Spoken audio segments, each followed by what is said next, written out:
Okay, I just kind of felt like I needed to show this because I've talked to people that have troubles with it. But anyhow, this egg has been lit for approximately, I don't know, an hour.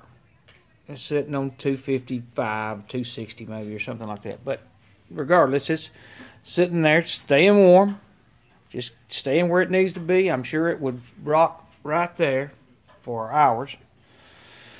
But sometimes people have trouble controlling it, and I've seen other videos where they show, you know, different things, like to open the bottom and the top and close the bottom and the top, and maybe that's right. But like tonight, I've got two ribeyes, all right, and two ribeyes, and I'm going to cook them at 650. So I've got the, and like it has been the whole time after I got it going, I mean, I got it up to about 200 degrees. Then I left this wide open because I know I'm going to go hot with it. And I've set this to about, as you can see, right there. Well, I've had people tell me they can't get their temps up. Now, I'm not going to lie. This is the third egg I've owned. And right there's the medium I had before this one. I had a small before that I purchased, but it was assembled where I purchased it. And I did, when I got home, I had to adjust the lid because the lid wasn't closed. So I think sometimes that's a problem with people. But dropping all that, what I'm getting at is I want to get to 650 or so. And honestly, my steaks are sitting out getting to room temperature, and they're probably not there yet, and I'm not ready to cook. It'll probably be 30, 45 minutes, but I wanted to show you how easy it is to maintain that 250, which it would take a long time to show you that, but again, it's been sitting here for an hour. So I'm going to take it from 250 to around 500 or so just to show you what's involved. Again, the bottom damper wide open. I'm going to do nothing but open that and sling that wide open. Now, I'm going to make it focus there, I hope. And it may take a few seconds for it to start climbing, but when it does, it will haul ass. And I should have 500 degrees fairly fast. And then you can start, you know, regulating it. You know, don't want to get above 500 for now. I may let it sit at 500 for a little while. I may let it go to 600 for a little while. But like I said, it's going to be 30 minutes before I cook. So there's no reason for me to leave it at that temperature for 30, 45 minutes. I'm probably going to leave it there for 15 before I put my steaks on. But bottom line, you can see the temperature's rising now, and I just opened it. But you can, with the eye, you can see that needle rising. So I'm just going to hold out right here to show you how fast it climbs. And we might let it get to 500. And I'm probably I'll regulate it to show you it will, but then I'll also, I'll probably cool it back down a little bit because for another 15 or 20 minutes, and then raise it back to 650 and let it sit there for 10 minutes or so. 10 minutes I think is plenty at 600, 650. And I've got a cast iron grate on a plate setter turned upside down, legs up. So the cast iron will get the temperature, put a good sear, put good marks on my steak, and they turn it 90 degrees and get the other marks, you know, get your crosshatch marks real good. And the steak will be done in 5-6 minutes, you know, depending on how done you want it. But, you know, 6 minutes, 7 minutes at the most. And as you can see, it's Cadillacing, it's cranking. I mean, it went from 250 where it had set. I mean, really for an hour. So, I mean, it's impossible to beat this temperature control. And you can see it going up. You can see, like I said, we went from 250 to right now we're at 450 degrees. And it's still climbing. We're going to go to 500, and then I'm going to shut it down and let it settle out. Now, sometimes what I do is the temperature I'm targeting, I will turn this to to where the needle's straight up and down. That's so I can look out that those slats in that in my blinds and easily see where I'm sitting at, so I don't have to come outside. So when we get to 500, I may cook a little early, so I may go to 550. It did, you know, it's still right. The temperature's still coming up fine.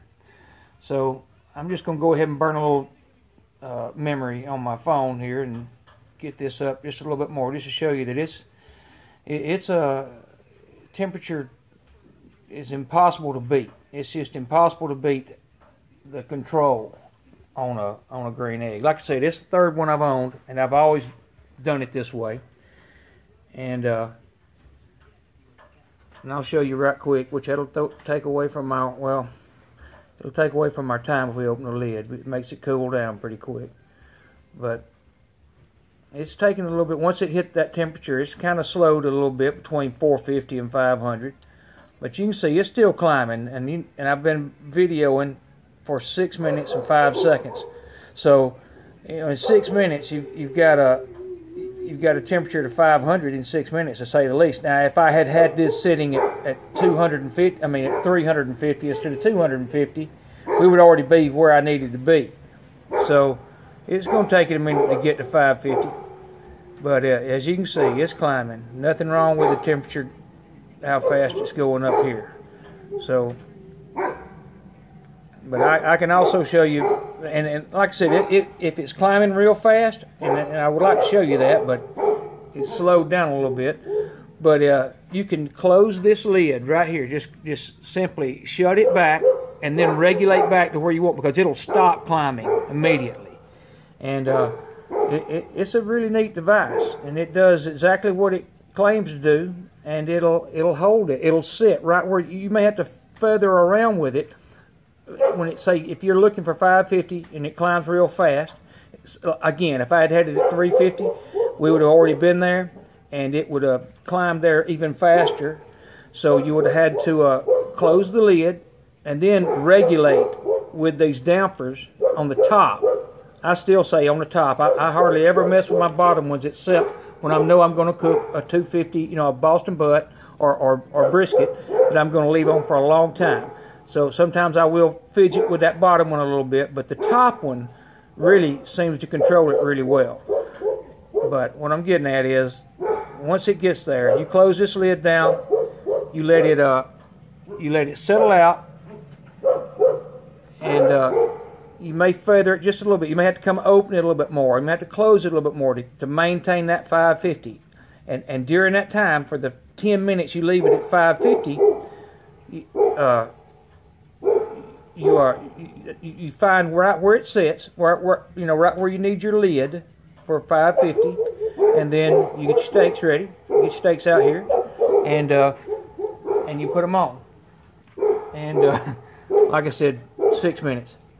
But I got my dogs are having a good time out there. But either way, we're at 550 right now. So I'm gonna close it down. I'm going to let it get all the way to exactly 550. And I'll show you right how, like I said, we're at 8 minutes and 30 seconds. And that's from a 250-degree grill. And we're there. So I'm going to close that lid. I closed the lid, and I'm going to open my vents and let it. I want it to keep going good. I just want to roll it. See, it's already dropped below 550. It's dropping now, so I know I need to open it a little bit more, which I would have known that. But once you play with it a little bit, you'll know about where you want it to sit at. So we're dropping. So I'm opening it a little bit as we talk, as I'm videoing, and you'll see it start to come back just a little bit, just like that right there. Now I know I haven't moved it, but that far, so I know somewhere in between there is exactly where I want this to sit to maintain 550, and it's doing that. It's gonna try to inch up a little bit, so I'm gonna close it a little bit. And if I really want to get it down to the temp, then I feather it with these. I feather it with this. But you can just about do it by the method I'm using here, which is just swing that top lid back. And this talking and videoing is causing me to go a little hot, but I'm going to 650 before I cook anyhow. I was just trying to show you how easy it is to maintain this temperature. So we just passed 10 minutes right now. So we're gonna try to get it to regulate just so it'll sit still. And you can see it falling because I closed it a little more because we went above 550. But I know I'm really close to where I want to be. And you might want to use a glove or something different than your finger, but it's not that. Okay, we my camera quit a while ago, but no deal. You saw what I was trying to get at. It was 550, and it'll sit there. Like I said, what I did was open the lid a little bit more and let it go to 650. Let it sit there just a couple of minutes because I already had the grill at 550. So what we're going to do is we're going to put one of those steaks on. So not in a hurry. So I'm going to put one on at a time, and give me plenty of room to flip it on my cast iron grate and get good marks on the steak. And it's only going to be on there like 3 minutes. So first thing we're going to do is burp. You know, by the way, I still have this wide open, and that is set to about there, and you can see it sitting at about 650. I mean, I wouldn't care if it was a little warmer, so it's really not that critical. Once you get around 650, 700 degrees, it's plenty enough for to cook a steak. So we're going to burp the grill, which means you open it just a little bit and let it get some air and do whatever flaming it's going to do to start, you know, right out of the gate, and then you open it all the way up. So let's see what happens. And that didn't happen much. I have had it before, so you'd want to keep that in mind, but that time it didn't have much flare. So we're going to set this where I can flip it real easy, right there. And we're going to do that for 3 minutes, then we're going to flip it. And I'm going to see it, that closes. I always keep mine so when I open it, it closes. That way, if I've got something I'm trying to keep low, when I open it, it closes instead of opens all the way up, and you forget to look up here, and the next thing you know, your grill's at 700 degrees when you want it 250. So we're going to let that sit for 3 minutes and check it and flip it over on the other side. Okay, this one's been on for exactly 3 minutes. We're going to do the same thing by burping the grill just to make sure. No problems there. And as you can see, it seems to be coming together. We're going to do a flip just like that. And tuck it right back in there. Close that lid. We're getting 3 more minutes. We're going to open that lid back up. Let it roll. We're going wide open. It ain't going to hurt nothing. So, we'll see what it looks like in about 3 minutes from now. Okay, here we are at exactly another 3 minutes. And it is looking fantastic as always. I'm going to do a 90 degree just to get that sear on there, back on this side. And then we're going to let it sit just a minute like that, because that grate obviously is very hot. And just doing this for a little bit for looks. So I'm not going to leave it on there long because I'm sure this steak is where it needs to be. But we're going to leave it a second and I'm going to flip it again. I don't know, 45 seconds. We're going to go on this side. Same thing. If the cross hatches on it, you know, for visual. But as you can see, it is a perfect device to cook a steak in 6, maybe 7 minutes, you know. So I'll let that sit just a second with the lid open, because we got another one that's got to go. So I'm going to put it down. I might gnaw on this one a little bit, and then this one's going up next. And in fact, I'm calling that one good to go. And that's as good a looking steak as you're going to get at any steakhouse, and it's cooked just as good also. So I'm going to close the grill, the green egg, I mean, and let it get back to around 650. And we're going to do the same thing with that one. But that's, anyhow, you get the idea. That's how you cook a 650 degree steak on a green egg. But anyhow, I'm going to stop for a little bit and eat. Y'all have a good day. Come back to see me. Okay, just for the record, I let it rest for about 5 minutes, and you can see, I mean, it is perfect. That is a steak that's cooked as good as any steak you're going to get at any restaurant. But again, I'm going to stop. It's time to eat.